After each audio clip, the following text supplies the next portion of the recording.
Chers amis de la bibliothèque, soyez les bienvenus. Aujourd'hui, je vais vous conter l'histoire du talisman porte-chance de Souraba le singe. Un matin, Souraba, après une nuit très agitée, lève les yeux vers le ciel et dit « Dieu, j'en ai assez. Assez de devoir passer toute ma vie dans les arbres. Assez de devoir me contenter chaque jour de manger que du pain de singe. J'en ai assez. Hein? Toutes tes créatures n'ont-elles pas les mêmes droits? Pourquoi moi, Souraba, ne pourrais-je pas fouler librement le sol, profiter de tous ces succulents champignons qui y poussent? Mais à chaque fois que cette envie me prend, j'ai ce maudit chien à mes trousses. Et toi, Dieu, tu ne fais rien pour l'en empêcher. D'ailleurs, comme tu n'es pas le seul Dieu, je m'en vais de ce pas voir Kangongo le caméléon, le grand devin qui habite la grande clairière au cœur de la forêt.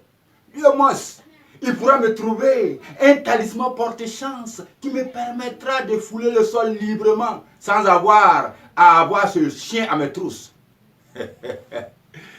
La Guénon, son épouse qui était à côté, tente de l'en dissuader en vain. Aussitôt dit, Souraba le singe de branche en branche atterrit dans la grande clairière. Et d'une course effrénée, il arrive dans la grotte du grand devin. Mes chers amis, comme on aime si bien le dire, les mêmes causes produisent les mêmes effets. Au même moment, à l'autre bout de la forêt, Woulou le chien se disait lui aussi, « Ah, cela fait bien un bout de temps que je n'ai pas eu un singe lors de mes parties de chasse. Ça, c'est pas normal. Non, il faut que j'aille voir le grand devin, Kangongo, pour qu'il me trouve un talisman porte-chance qui me permettra d'avoir beaucoup de singes lors de mes parties de chasse. » Aussitôt dit, Woulou le chien se met en route. Mais pendant que Woulou le chien était en route, Kangongo avait fini la consultation et avait remis un talisman porte-chance à Souraba le singe. Celui-ci, très content, sort de la grotte, ferme les yeux et entonne une chanson. Le devin m'a rendu saint, plus besoin de pain de singe. Fini le destin de ce vilain chien, car je tiens mon destin à main. Le devin m'a rendu saint, mais pendant qu'il chantait, gambadait. Ah, sa route croise celle de son éternel ennemi, Woulou le chien. Lorsque notre ami Souraba le singe ouvre les yeux, il était face à face, nez à nez avec Woulou le chien. Il commence à trembler de tous ses membres. Son talisman porte-chance lui glisse des mains et tombe à ses pieds. Là, il était perdu.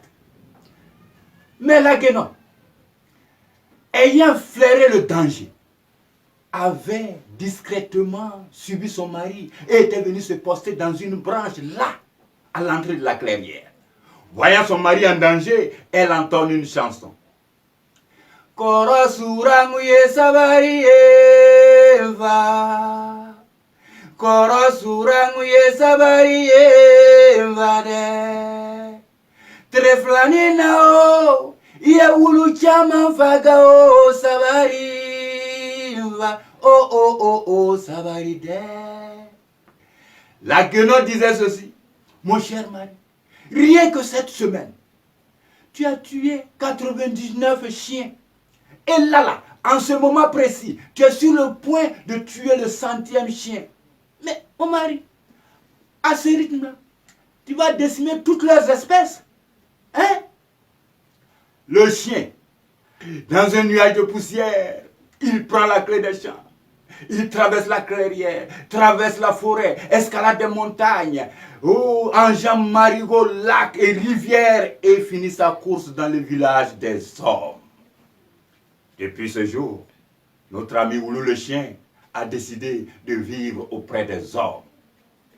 Et depuis ce jour, notre ami Souraba le singe, ainsi sauvé par sa femme, décide de rester dans les arbres, de vivre dans les arbres, de se contenter de manger que du pain de singe. Chers amis, ne soyons pas envieux. Faisons de notre environnement notre paradis. Chers amis de la bibliothèque du conte, comme le disent si bien les anciens, quelle que soit la beauté d'un cadavre, il faut l'enterrer. Alors, je vous donne rendez-vous pour la semaine prochaine pour d'autres aventures. Merci.